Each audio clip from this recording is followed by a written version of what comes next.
Hi guys, and welcome to your weekly horoscope for Monday the 2nd of December going through until Sunday the 8th of December 2019. It's a pleasure to be with you today. Thank you so much for joining me. What I'm going to do is give you a day-by-day rundown of what's happening this week. I've had a look at what the planets are doing, what relationships they form up in the sky, and how those are going to affect all of us down here on planet Earth. So this weekly horoscope is for all signs of the zodiac: Virgo, Scorpio, Sagittarius, everybody. It's for everyone who watches, and it's based on UK time because I'm in Glastonbury in England, so just bear that in mind.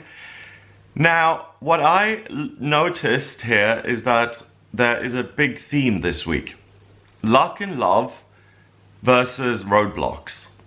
The moon for the first 3 days of the week is in Pisces, and the moon is the most sensitive part of who you are. It's how you feel. And Pisces is the last sign of the zodiac. It's about being self-sacrificing and sharing and moving on to the next dimension and finishing things up here on planet Earth. The second half of the week, the moon goes into Aries, and that's the exact opposite of Pisces. Aries is the first sign of the zodiac.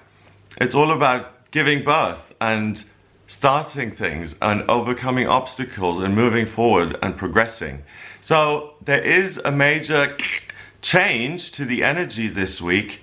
So you have to be prepared to notice a real change. Otherwise, you're going to be like, "Ooh, what's going on now?" It's going to feel quite severe here on Thursday. So let's go through each day and see how this actually happens.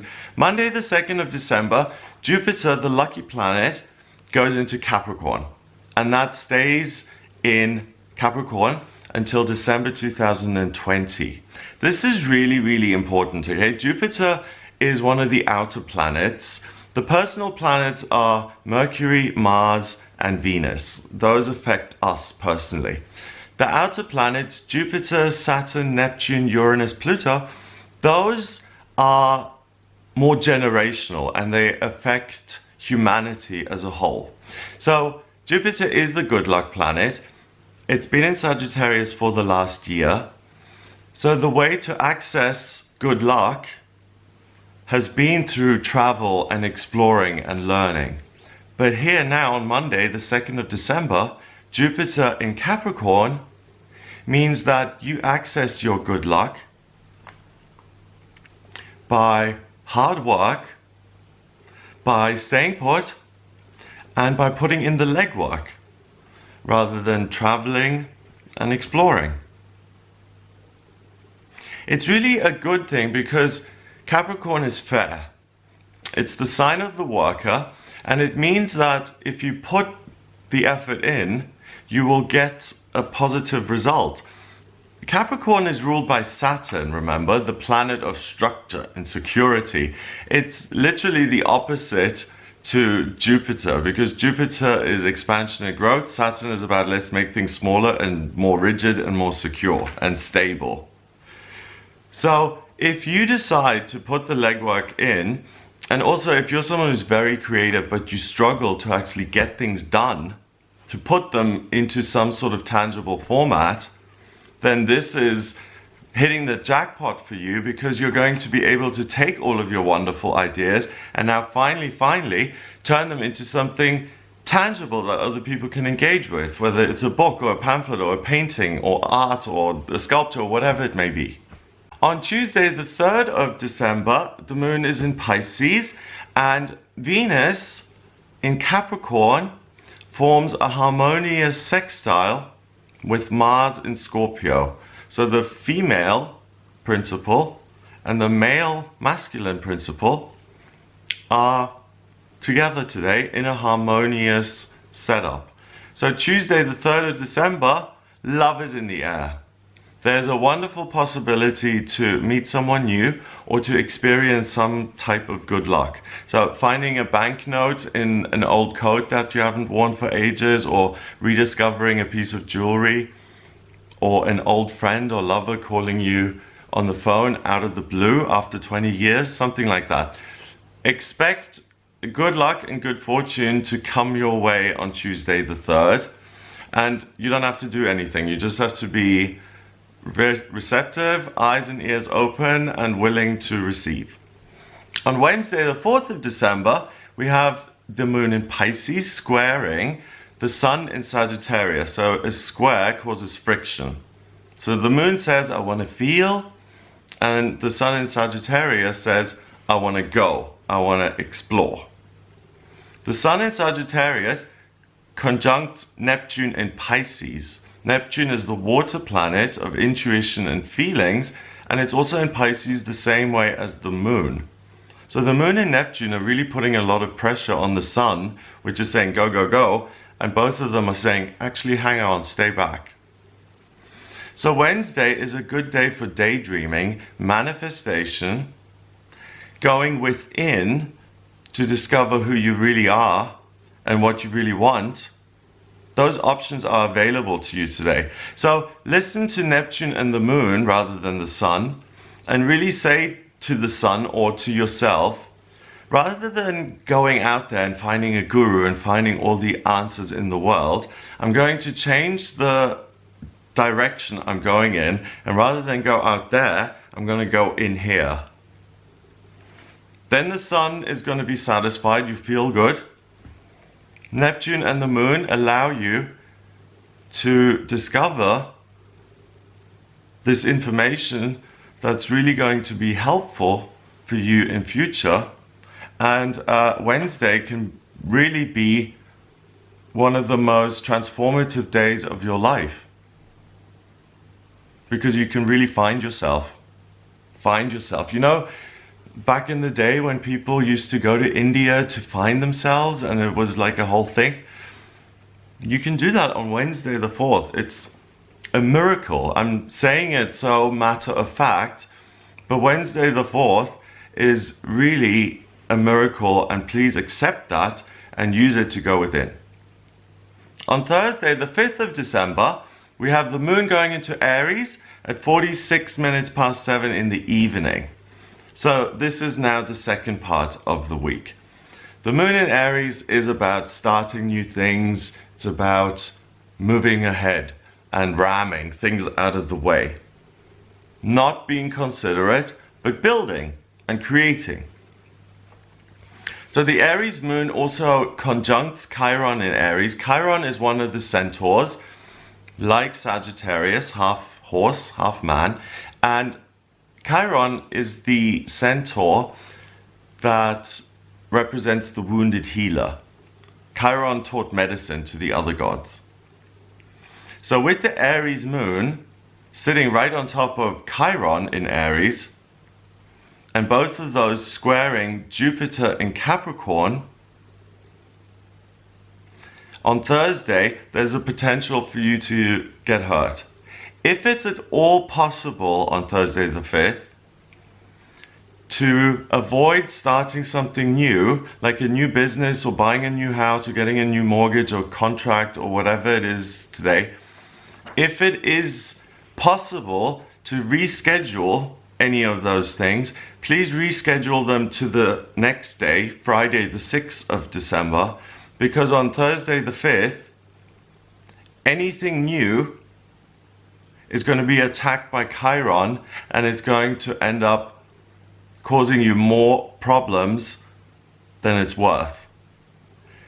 So the best way to use Thursday is to perfect the things that are already going on in your life, to do a spring clean, to perfect certain things that you've already got going, and to look at the details rather than putting all of that aside and saying, okay, I'm starting something completely new. No.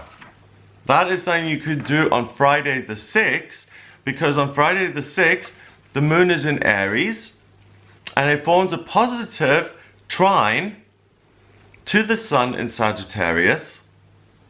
So both of those are now in fire, and they're working together. So the moon is all fired up, and it's saying, hello sun, in a fiery sign, and they square Venus in Capricorn. So Venus, the planet of love and beauty, is still in this earth sign.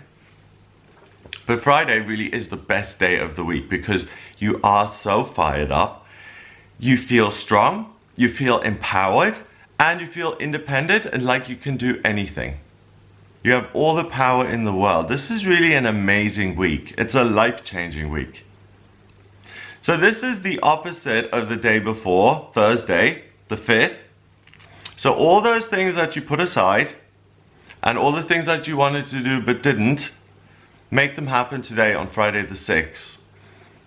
If your new business or your new book or your new project has Friday the 6th of December 2019 as its birthday, it's always going to have that beautiful moon and sun trine, and it's always going to work because the two luminaries, the sun and the moon, when they work together, I mean, that's a power couple that you really can't beat because you're totally invested then. Saturday, the 7th of December, is a little bit tricky. The Aries moon squares Saturn and Pluto in Capricorn. So the Aries moon now is causing friction with Saturn and Pluto, the outer planets. Saturn being the outer planet of restriction and structure, Pluto about transformation and change. And Aries is saying, hey, I want to move ahead. Why are you guys blocking me? The Aries moon forms a quincunx, so a positive relationship with Mercury and Scorpio. So you're going to think very emotionally on this day. So if you're blocked, you may feel a little bit like hurt or angry or resentful. This day is very similar to Thursday. Whatever direction you try and go in, you're going to find that you're being blocked at every way, and it's really frustrating. The trick, again, to make the most of the day is to go inward for knowledge, peace of mind, and even answers to questions you may have. So Saturday is very, very similar to Thursday, the 5th, because you're avoiding starting new things, and instead you're working on the things that are already in place and you're perfecting them. But it's really hard because it's a major switch, and it switches Thursday, Friday, Saturday, Sunday. So if you get the days wrong, then it's like, so it can be a little bit confusing and a little bit like too much. So watch out for anxiety Friday, Saturday, and Sunday. If you're becoming too anxious and you're like, oh, I've got too many things to do, then slow down, take a breath, and pick the one thing that you're really interested in, or if you feel like you can take on a bit more, then the two things that you love, and work on those. But work on them on Friday because it's going to help you to actually realize them. Think about them on Saturday because you're supposed to go within, and then execute them, actually put them into practice again on Sunday, the 8th of December, because on Sunday, the 8th of December, the moon moves into Taurus at 7:30 in the morning. The moon is how you feel, and Taurus rules money. It rules the physical world. It's a bull. It's very physical. It's very carnal. It's the body. It represents Earth. So you really are very, very grounded on Sunday. The sun squares Neptune. So the sun in Sagittarius is saying, Neptune, with all of your dreams and your ideas, no thank you today. I'm on a mission. I'm going somewhere. I don't want to hear all the dreams right now. I'm busy. Jupiter in Capricorn also squares Chiron in Aries. So Jupiter, the luck planet, is saying, okay, wounded healer, go away, stay over there. We don't want any of your negative feelings today. We want to enjoy good luck. Thank you very much. So the stars are really supporting you on Sunday, because on Sunday you won't get hurt. There's absolutely no potential for you to get hurt. It's really similar to Friday in the sense that you're able to implement your ideas and make them a practical reality. So let me just recap that, okay? So Sunday and Friday are the days to implement your ideas and to make them a practical reality. Saturday and Thursday are days not to act in the real world, but to go within, to get answers, insights, and verification and clarity of who you are. So on Sunday, you do make things a practical reality, but also it doesn't just have to be so serious. You can also use the day to simply enjoy things, places, people, anything that is practical. So go visit Stonehenge, or take your family and take a day trip, or just go out in nature and take a walk through the woods. I mean, if you're in the northern hemisphere, this is such a great time of years with the leaves turning red and all of that before they fall off. So you're gonna really sense a particular connection with the earth on Sunday, because the moon does go into Taurus. So you really come down, you're really grounded, and all of those ideas that you have Thursday and Saturday, you can implement on Sunday and Friday. And as I said at the beginning of the reading, it's a little bit more difficult, but the things that you do implement on Friday and Sunday are really going to serve you for the foreseeable future. So you're really able to build something serious, something that's going to stand the test of time. I would say it has the number vibration of 22, the master number of the builder, because you have such potential to build something amazing. That's why these other days, Thursday and Saturday, are there, because it's the ego trying to sabotage you. It's the ego trying to say, don't build this thing. We don't want you to succeed. We want you to be mildly miserable. So you can come back over and over and over again. We don't want you to achieve your soul purpose, because then you don't come back to this planet, you go off to your next assignment, and the ego does not want that. So remember that Friday and Sunday are your friends, and you can really take practical, physical action. So I hope that gives you an idea of what you'll be working with this week. If you would like a personal reading with me, then please get in touch with me via my website. It's gregoryscott.com, and I do private sessions with individuals. So I can look at your specific birth chart and tell you everything about you, strengths, weaknesses, life purpose, what your talents are when it comes to work, and I can answer any questions you have. I also use the tarot, I use numerology, and I also listen to my intuition. So I would say I'm an intuitive astrologer and tarot reader. So if you do have any questions, or you would like to talk to me to get some answers, then please visit the website gregoryscott.com. If you like this video, then please hit the subscribe button and share the video online. Have a wonderful week, and I'll speak to you next week.